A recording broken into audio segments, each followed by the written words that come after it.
Ya. Buenas tardes, docente. El día de hoy vamos a hablar sobre un tema muy importante, que son los principales problemas en el Perú actual, explicando los cambios y permanencias, lo cual le permite desarrollar a una conciencia histórica. Le doy pase a mi compañero, quien va a responder la primera pregunta. Muy buenas tardes, profesora. Me llamo Álvaro Caballero Yopla. Y la pregunta que me tocó es, ¿cuál es la postura asumida por mí o por el equipo? Bueno, la postura asumida en este ensayo es la de un observador imparcial, que busca ofrecer una perspectiva objetiva y analítica sobre los problemas contemporáneos que enfrenta el Perú, destacando tanto los cambios positivos como las persistencias problemáticas. El objetivo es fomentar una comprensión más profunda de la realidad peruana, destacando la importancia de desarrollar una conciencia histórica para abordar los desafíos actuales y futuros. Ahora le doy paso a mi compañero. Buenas tardes, profesora. Mi nombre es Renzo Obregón Taza. Yo voy a contestar la segunda pregunta. ¿Cuáles son los autores consultados y cómo apoyan el desarrollo de tu ensayo? Respecto a nuestro trabajo, podemos hablar de algunos autores, como por ejemplo Baltasar Caravero, que nos habla sobre el centralismo y descentralismo del siglo XIX y del siglo XX.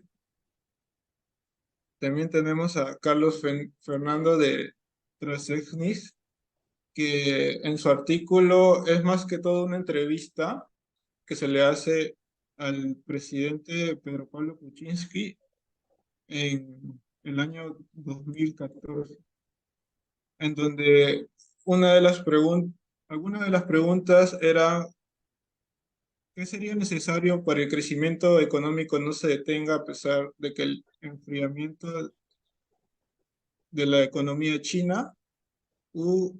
¿Qué se podría esperar de la recaudación de impuestos a la renta en el país? También tenemos a Alfonso W. Quirós, que en su libro Historia de la corrupción nos habla toda la corrupción que hubo entre inicios del siglo XX e inicios del siglo XXI, en donde profundiza más entre los años 1900 y 2000, justamente en el gobierno de Fujimori, ¿no? También tenemos al autor Jaime Araujo Frías, que él más que todo es una investigación con el objetivo de argumentar eh, qué cambios puede realizarse en la práctica política para cambiar el concepto que tiene la política actual, ¿no? Y otro autor que tenemos es Aldo Vivar Mendoza, que también nos habla sobre la corrupción, pero él del siglo XXI, pero él más se centra en el sector salud, ¿no? De cómo la corrupción actual influye en el sector de salud, ¿no? Paso con compañero. Buenas tardes, profesora. Mi nombre es Jefferson Daniel Añón Carrisco y yo responderé la tercera pregunta, que sería: ¿qué cambios identificas sobre el tema desarrollado en tu ensayo en la actualidad?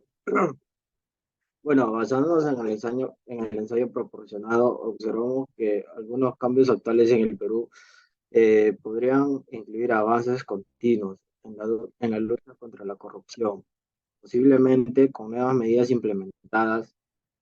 Además, es probable que haya desarrollos en la educación y en la atención a la desigualdad social y económica, aunque la persistencia de ciertos problemas sugiere que estos cambios puedan ser gradualmente implementados y enfrentar resistencia. Ahora le paso con mi compañera.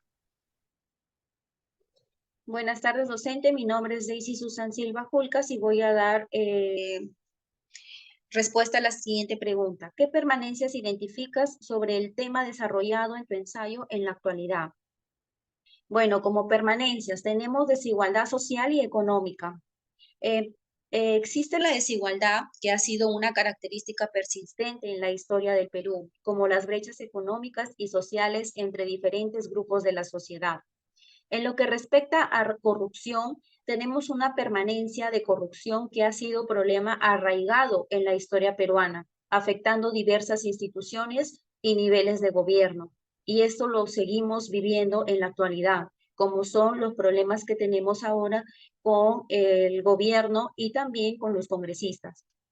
En centralización política y económica, la permanencia que existe es la concentración del poder y los recursos, ya sea en Lima, que ha sido constante en la historia peruana, dejando a otras regiones con menos oportunidades de desarrollo.